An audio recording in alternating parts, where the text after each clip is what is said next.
오늘은 최근 전 세계적으로 널리 퍼지고 있는 신개념인 메타버스에 대해서 이야기를 해봅시다. 아마도 최근 시장에서 이 메타버스, 메타버스 관련주 하는 걸 많이 들어보셨을 텐데요. 정확하게 어떤 개념인지는 모르시는 분들이 많은 것 같습니다. 메타버스란 초월을 뜻하는 메타와 현실 세계를 의미하는 유니버스의 합성어로서 개개인을 표현하는 아바타들이 놀이, 업무, 소비, 소통 등 소셜 활동과 각종 활동을 하는 플랫폼을 가리킵니다. 그리고 이 메타버스는 최근에 나온 개념이 아니라 이미 1992년에 등장했었던 용어인데요.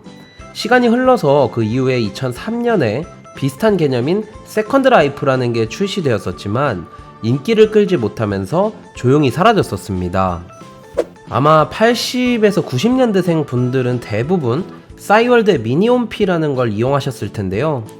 미니홈피 안에서 캐릭터들끼리 메시지도 남기고 방도 꾸미고 하는 그런 거죠.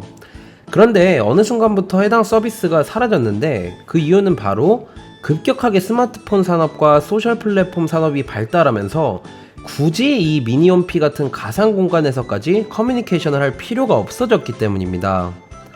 스마트폰으로 페이스북이나 카카오톡 같은 SNS로 빠르고 간편하게 소통을 하면 됐기 때문에 굳이 컴퓨터 앞에 앉아서 로그인하고 글을 남기고 상대방이 확인하면 회신을 받고 이런 수고스러움조차도 거부하기 시작했었던 것이죠. 그러면 이런 가운데 비슷한 개념이라고 볼 수 있는 산업인 메타버스가 다시금 등장한 이유는 무엇일까요? 아마 가장 큰 요인은 기술의 발전, 즉 최근 가상현실과 증강현실의 기술이 발달하면서 이제는 단순하게 컴퓨터가 아니라 새로운 환경을 통해 대화를 하고 그 외 다양한 것들을 할 수 있게 마련이 된 것입니다. 그리고 최근 코로나를 겪게 되면서 언택트 시대에 대한 필요성이 강조가 됐고, 그래서 이 가상의 공간에서 사람들이 교류할 수 있는 메타버스라는 이 플랫폼이 다시금 주목을 받게 된 것입니다.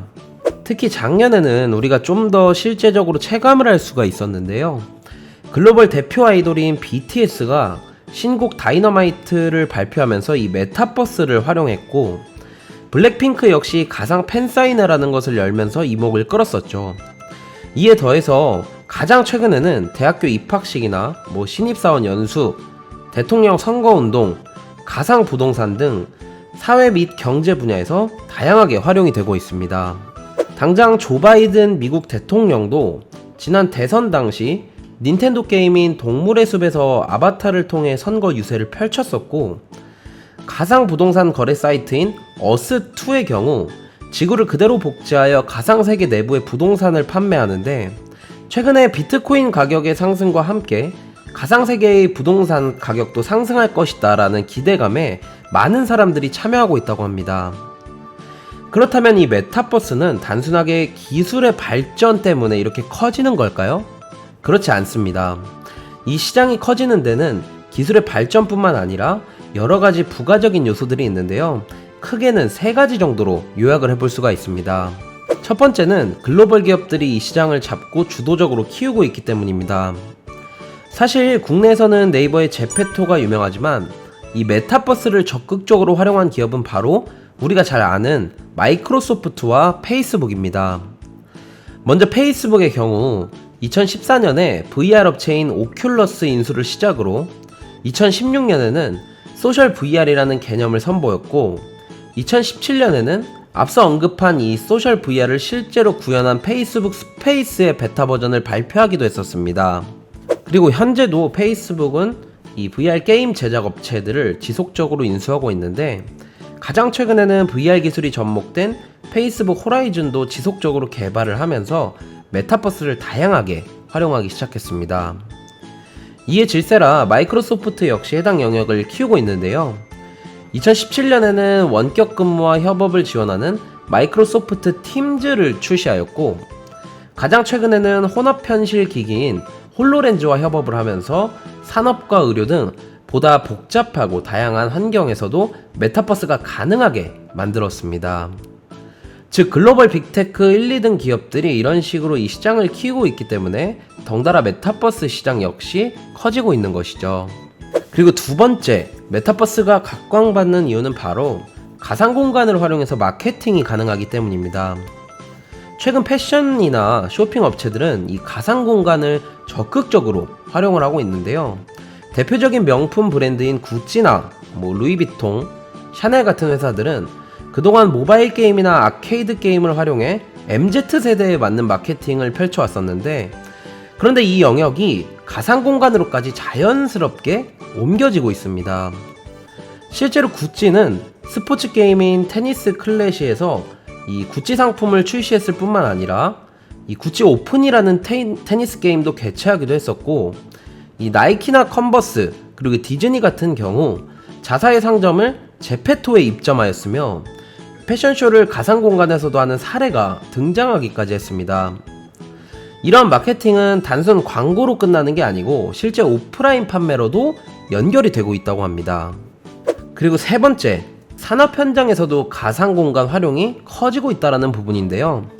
당장 국내에서도 현대기아 그리고 LG와 하나토탈 등의 기업들이 이 제품 개발이나 산업 현장에 가상 기술을 도입하고 있는데, 현대기아차는 이 버추얼 개발 프로세스를 적용해서 신차를 개발하는 과정을 공개하면서 디지털 데이터를 바탕으로 가상 환경을 구축하고 가상 환경에서 제품을 개발하거나 설계하는 과정을 검증하는 데도 활용하고 있다고 합니다.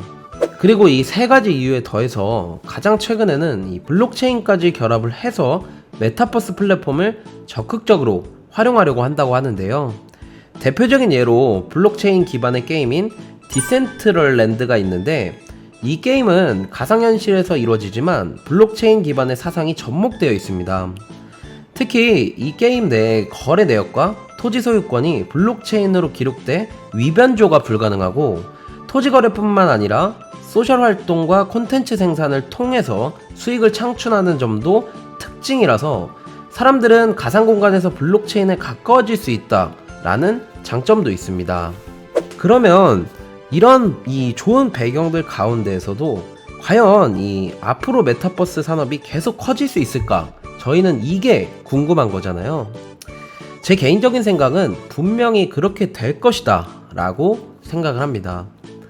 사실 메타버스가 이전 가상 플랫폼과 다른 이유는 단연 이익 창출이 가능하다라는 것인데, 현재 메타버스에는 판매자 말고도 이용하는 사람들 역시도 이익을 창출할 수 있는 구도로 바뀌고 있기 때문입니다. 대표적인 이 메타버스 플랫폼 사업을 영위하는 로블록스 같은 경우에 이용자들은 이 로블록스가 제공하는 스튜디오 안에서 크리에이터와 디벨로퍼가 되어 직접 아이템과 게임을 만들어 제공을 할 수가 있는데, 이 스튜디오에서 제작된 게임은 클라우드를 통해서 모바일이나 PC, 콘솔 등 다양한 플랫폼에 이용이 가능하며, 만약 이게 실제로 판매까지 된다면 이 게임 개발자에게는 70%, 그리고 아바타와 아이템 개발자에게는 수익의 30%를 로벅스로 지급을 한다고 합니다. 그리고 이 로벅스는 로블록스 내의 화폐라고 생각을 하시면 되고요. 그리고 이 로벅스는 개발자 환전 프로그램을 통해서 실제 달러로 환금이 가능하다고 하는데, 환금은 10만 로벅스부터 가능하다고 하며, 이 우리가 잘 아는 네이버의 제페토 역시 마찬가지로 이용자는 제페토의 콘텐츠 및 서비스를 소비하기도 하지만 크리에이터가 될 수 있다고도 합니다. 만약 어떤 이용자가 제페토 스튜디오에서 아바타의 패션 아이템들을 디자인하여 등록을 하면 이 심사를 거쳐서 판매까지 가능하다고 하는데요. 판매 수익은 자체 화폐인 잼을 통해서 이루어지고 추후 현금으로 환금이 가능하다고 합니다. 그리고 정말 신기하게도 이 현재 제페토 내에서 판매되는 아이템의 80% 이상이 이용자가 직접 만든 거라고 하는데요. 그래서 현재까지 누적 창작자 수를 통계해 보니까 약 6만 명 정도가 된다고 합니다. 즉 단순하게 즐거움을 위해서가 아니라 이런 플랫폼을 활용해서 이윤 창출, 즉 돈을 벌면서 경제활동을 할 수 있다는 것입니다. 현재 메타버스는 이 MZ 세대를 중심으로 빠르게 확산이 되고 있는데, 사실 개인적으로도 이렇게까지 빠르게 일상과 업무 영역에도 자리를 잡게 될 것이라고 예측하지는 못했으나, 현재 이 부분에서 한국 역시 꽤나 앞서 나가고 있는 만큼 앞으로도 사용자가 재미를 느끼고 쉽게 참여할 수 있는 좋은 컨텐츠들이 많이 나오길 기대해 봅니다. 오늘 영상이 도움이 되셨다면 좋아요와 구독 부탁드리고요. 영상 하단에 링크로 들어오시면 장중에 브리핑이나 종목에 대한 견해를 공유 드리거나 하니까 많은 관심 부탁드립니다.